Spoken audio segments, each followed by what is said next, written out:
It's Cougar Sports Saturday. Touchdown! Stayed inside the boundary and gets in for 6. Cougar Sports Saturday, a presentation of KSL Sports. Ritchie right to the rim, driving score! BYU Sports Talk by Cougar fans for Cougar fans. Here's your host, Mitch Harper, on Utah's legacy home of the Cougars. KSL News Radio, 102.7 FM and 1160 AM.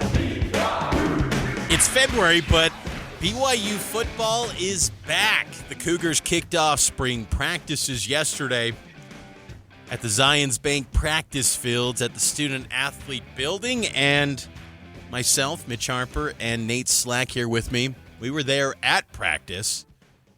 Unfortunately, couldn't see much of practice.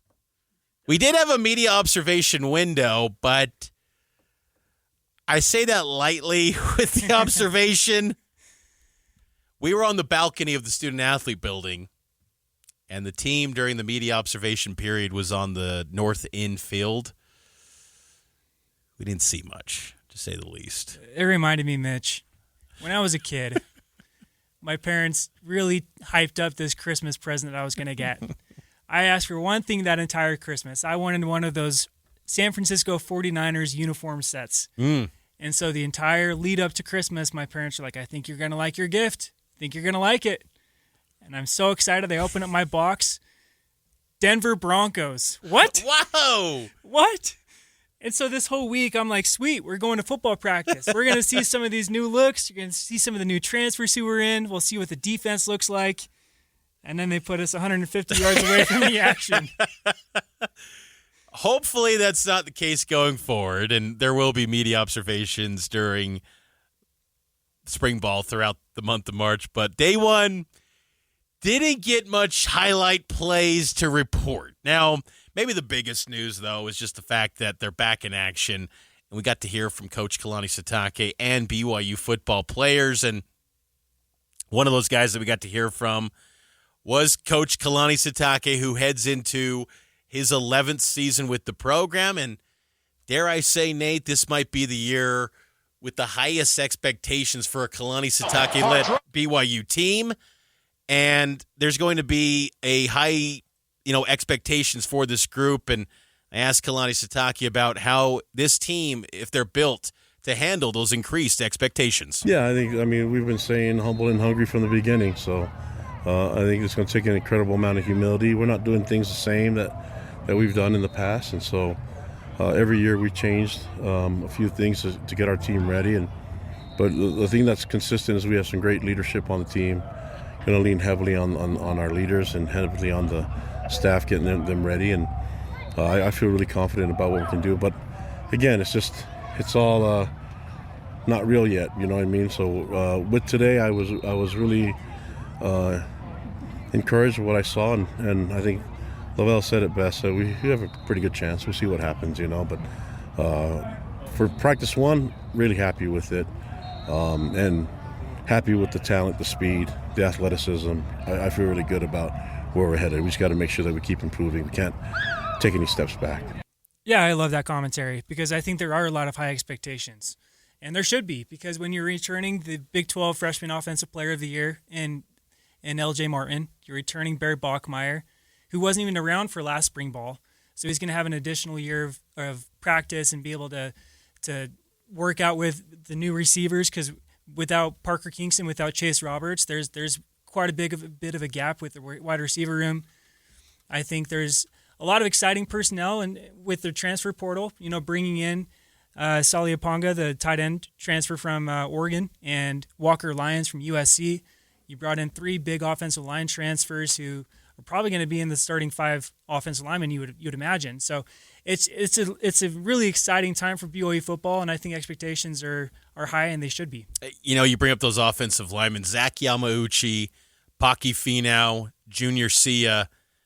I was really impressed with the build of Zach Yamauchi, and that's kind of one of the nice things about like a first day of a camp, kind of get the first glimpse of, kind of body types, builds, measurements.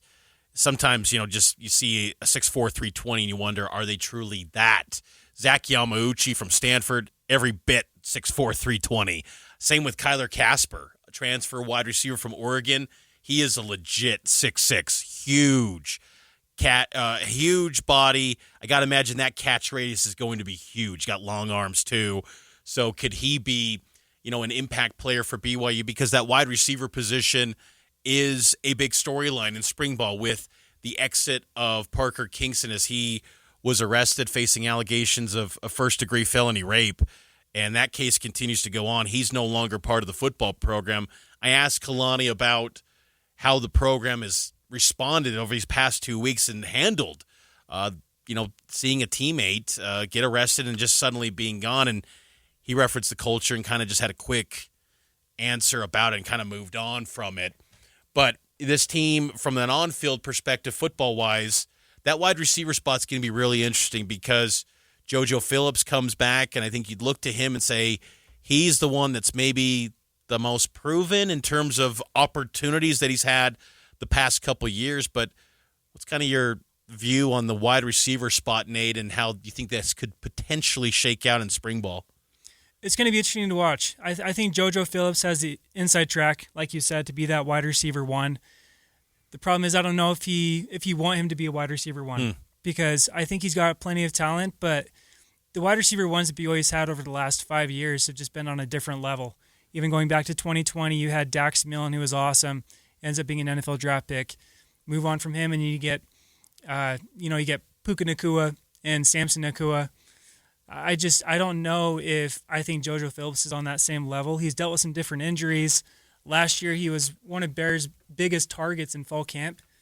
I think he led the team in targets through the first 2 weeks of the game of the season last year, and then he gets hurt against Stanford and misses the next 8 weeks or so.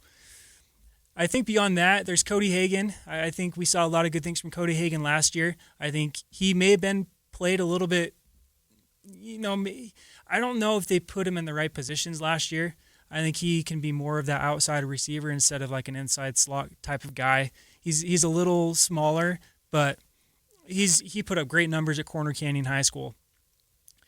Beyond that, it's a whole lot of wild cards, right? You have Tay Nakua, you have Kyler Casper, who you talked about. He stood out to me right away. When we were kind of waiting for the media portion of interviews to start, I saw him walk over and I had to look up the roster and be like, wow, he really is a legit 6'6". Yeah, 6'6", 212. He's dealt with foot injuries and injuries in general. Aaron Roderick said earlier this month that, it's a projection that they're taking. They think that he could be someone that could have an impact on this team, and that was under the context of, Parker Kingston being in the fold in the wide receiver unit. That was commentary that A-Rod had back on signing day earlier in February. But Casper is going to be someone to be looked upon to have an impact right away. And if they had to do their homework when it came to his health, because when you go 4 years playing college football and have multiple season-ending injuries, you wonder, is this guy going to be able to play at all? So he's healthy, going through practice, and I think that's noteworthy as well.